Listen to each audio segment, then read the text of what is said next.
दिल्ली में होने जा रहे विधानसभा चुनाव में अब बहुत कम समय बचा है। ऐसे में सभी राजनीतिक पार्टियों के दिग्गज नेताओं ने चुनाव प्रचार में अपनी पूरी ताकत झोंक दी है। इस सब के बीच राजस्थान के फलौदी सट्टा बाजार ने दिल्ली विधानसभा चुनाव के चौंकाने वाले आंकड़े जारी किए हैं। वहीं आपको बताते चलें, दिल्ली विधानसभा चुनाव 2025 में आम आदमी पार्टी और भारतीय जनता पार्टी के बीच कड़ा मुकाबला है। कांग्रेस भी इस रेस में है, लेकिन उसकी स्थिति इस बार दिल्ली विधानसभा चुनाव में कुछ कमजोर नजर आ रही है। दिल्ली की 70 विधानसभा सीटों पर एक चरण में 5 फरवरी को मतदान होना है, वहीं नतीजे 8 फरवरी को आएंगे। ऐसे में अब दिल्ली में किस पार्टी की बनेगी सरकार, इसको लेकर सर्वे भी होने लगे हैं।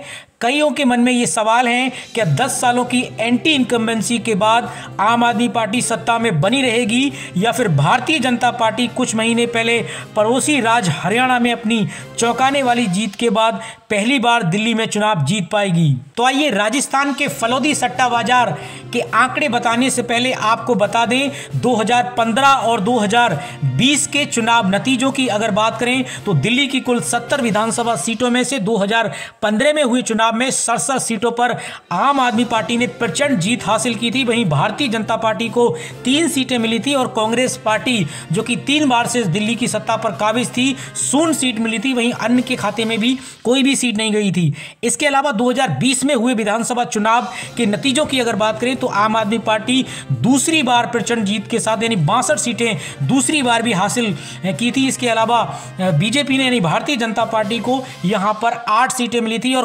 कांग्रेस एक बार फिर से जो है वो 0 सीट पर अटक कर रह गई थी। अब वहीं सबसे पहले फलौदी सट्टा बाजार ने जब चुनाव की तारीखों का ऐलान हुआ था उस समय एक सर्वे किया था, जिसमें आम आदमी पार्टी को दिल्ली की 70 विधानसभा सीटों में से 37 से 39 सीटों की जो है वो भविष्यवाणी यहां पर की थी। वहीं बीजेपी की अगर बात करें तो 25 से 35 सीटों की बीजेपी के लिए यहां पर भविष्यवाणी की थी। वहीं अगर बात करें कांग्रेस पार्टी को 0 से 2 सीटें, लगभग 2 से 3 सीटें मिलने का अनुमान जताया गया था।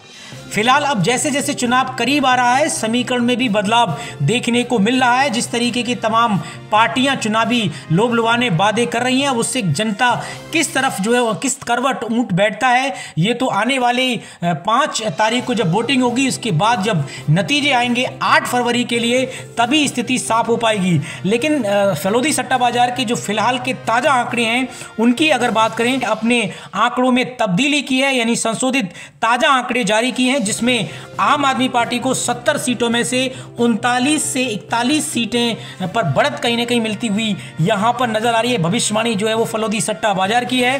तो यहां पर कुल मिला के पहले के मुकाबले जब चुनाव की तारीखों की घोषणा हुई थी उस समय में थोड़ा सा उछाल, 2-3 सीट का उछाल यहां पर कहीं ना कहीं आम आदमी पार्टी के पक्ष में फिर से जाता हुआ दिखाई दे रहा है। इसके अलावा अगर भारतीय जनता पार्टी की बात करें तो शुरुआत में लग रहा था जिस तरीके से हरियाणा और उसके बाद महाराष्ट्र का जो चुनाव जिस तरीके से बीजेपी ने प्रचंड जीत हासिल की थी, उस हिसाब से अगर देखें तो कहीं ना कहीं जो है वो भारतीय जनता पार्टी यानी चुनाव की घोषणा के समय पे जो स्थिति थी उससे थोड़ी पिछड़ती हुई नजर आ रही है। बीजेपी कांग्रेस पार्टी की अगर खासतौर पर बात करें तो कांग्रेस की वही मिलीजुली स्थिति फिलहाल अब भी यहां पर नजर आ रही है। तो कुल मिला के इस बार का जो मुकाबला है एक तरीके से कांटे की टक्कर का होता हुआ नजर आ रहा है, क्योंकि यहां पर जो तमाम बीजेपी ने पूरी ताकत झोंक दी है।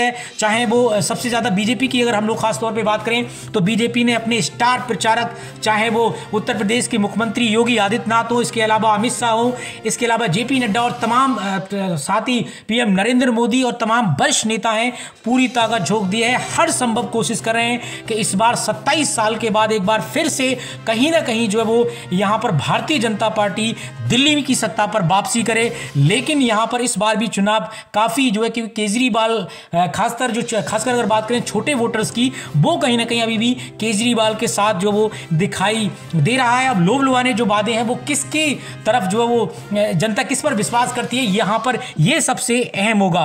अब यहाँ पर कुछ सीटें ऐसी हैं जिन पे मुकाबला काफ़ी दिलचस्प है और एक तरीके से हॉट सीट माने जा रही, उनकी भी साथ ही साथ यहाँ पर बात कर लें यहाँ पर अगर सबसे पहले बात करें नई दिल्ली विधानसभा सीट की बात करें, इससे पहले भी हमने आपको बताया था। यहाँ पर अगर देखें तो नई दिल्ली विधानसभा सीट का जो चुनाव है वो काफ़ी दिलचस्प और काफ़ी कांटे की टक्कर का होता हुआ नजर आ रहा है, क्योंकि यहाँ पर आम आदमी पार्टी की तरफ से खुद अरविंद केजरीवाल आम आदमी पार्टी के मुखिया, और संभवतः जो है वो अगले अगर दिल्ली में आम आदमी पार्टी की सरकार बनती है तो यहाँ पर अरविंद केजरीवाल जो है वो जो आम आदमी पार्टी की तरफ से मुख्यमंत्री बनेंगे, तो कहीं ना कहीं वो खुद चुनावी मैदान में और एक बड़े नेता हैं। वहीं यहां पर बात करें बीजेपी की तरफ से प्रवेश वर्मा, पहले इनके जो पिताजी थे वो यहां से मुख्यमंत्री थे, उनके बेटे हैं, तो इसलिए भी चुनाव काफ़ी दिलचस्प हो गया है। इसके अलावा यहां पर बात करें कांग्रेस पार्टी की तरफ से तो शीला दीक्षित के बेटे यहां पर संदीप दीक्षित चुनावी मैदान में है, तो मुकाबला और भी दिलचस्प होगा। तो त्रिकोणीय मुकाबला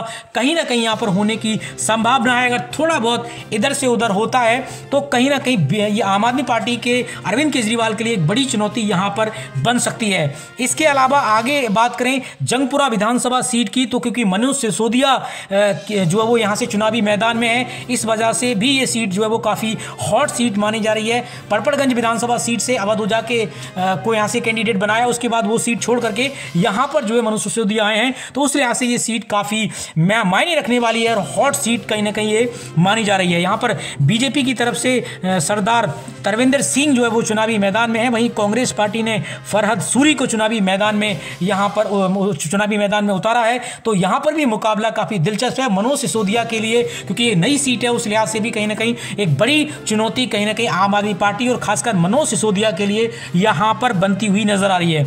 इसके अलावा अब आगे बात करते हैं पटपड़गंज विधानसभा सीट की। अगर बात करें तो यहां पर जाने माने शिक्षाविद और जाने माने अध्यापक अवध ओझा यहां पर आम आदमी पार्टी की तरफ से पहली बार चुनाव में अपना डेब्यू कर रहे हैं, तो कहीं ना कहीं देखें तो ये इनकी वजह से भी हॉट सीट ये मानी जा रही है। इसके अलावा बीजेपी ने यहाँ पर रविंद्र सिंह नेगी को यहाँ पर चुनावी मैदान में उतारा। पिछली बार अगर बात करें पटपड़गंज की तो यहाँ पर मनोज सिसोदिया को कड़ी टक्कर इन्होंने यहाँ पर दी थी। इस बार अवध ओझा के लिए आम आदमी पार्टी की तरफ से एक बड़ी चुनौती कहीं ना कहीं यहाँ पर देखने को मिल सकती है। इसके अलावा कांग्रेस पार्टी ने यहाँ पर अनिल कुमार को चुनावी मैदान में उतारा है। वहीं आगे बात करते हैं अब कालकाजी विधानसभा सीट की। यहाँ पर खुद जो है दिल्ली की मुख्यमंत्री आजसी जो है वो चुनावी मैदान में है, इस वजह से भी ये एक बड़ी और हॉट सीट यहाँ पर बनती हुई नजर आ रही है। और बीजेपी के पूर्व सांसद और एक तरीके से दिग्गज नेता कह सकते हैं यहाँ पर रमेश भिदुड़ी, जो कि अपने बयानों के लिए भी काफ़ी चर्चा में रहते हैं, पूर्व सांसद ये रह चुके हैं, इस बार इनको विधानसभा का टिकट दिया है। वहीं अगर कांग्रेस पार्टी की बात करें तो कांग्रेस पार्टी ने यहाँ पर अपनी वरिष्ठ नेता यहाँ पर अलका लामा को चुनावी मैदान में उतारा। तो अब कुल मिला के दिल्ली विधानसभा चुनाव की बात करें, दिल्ली में इस बार जो है वो चुनावी वादों की झड़ी लगा दी है। चाहे वो आम आदमी पार्टी ने शुरुआत की, आम आदमी रेबड़ी वाली बात जो बीजेपी पहले से कर रही थी, हालांकि बीजेपी भी कहीं ना कहीं आम आदमी पार्टी की तरह ही एक तरीके से योजनाओं का अंबार जो उन्होंने भी खड़ा कर दिया है। कांग्रेस पार्टी ने भी कई तरीके के वादे किए हैं। अब यहाँ पर सबसे ज़्यादा महत्वपूर्ण ये होगा कि जो है किसके वादों पर जनता विश्वास करती है। हालांकि यहाँ पर आम आदमी पार्टी के लिए थोड़ी चुनौती इस बात की भी है, क्योंकि आम आदमी पार्टी पर चाहे वो मनोज सिसोदिया हो, खुद अरविंद केजरीवाल हो,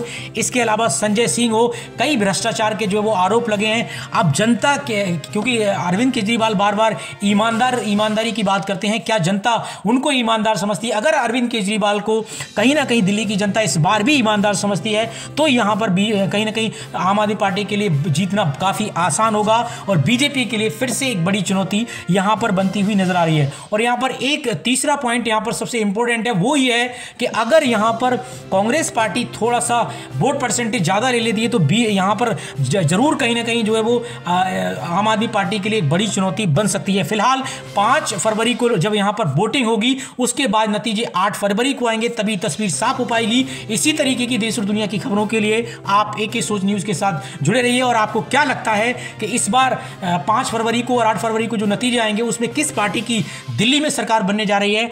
आप कमेंट बॉक्स में अपनी कीमती राय जरूर दें। और आपको ये वीडियो कैसा लगा कमेंट बॉक्स में अपनी राय जरूर दें।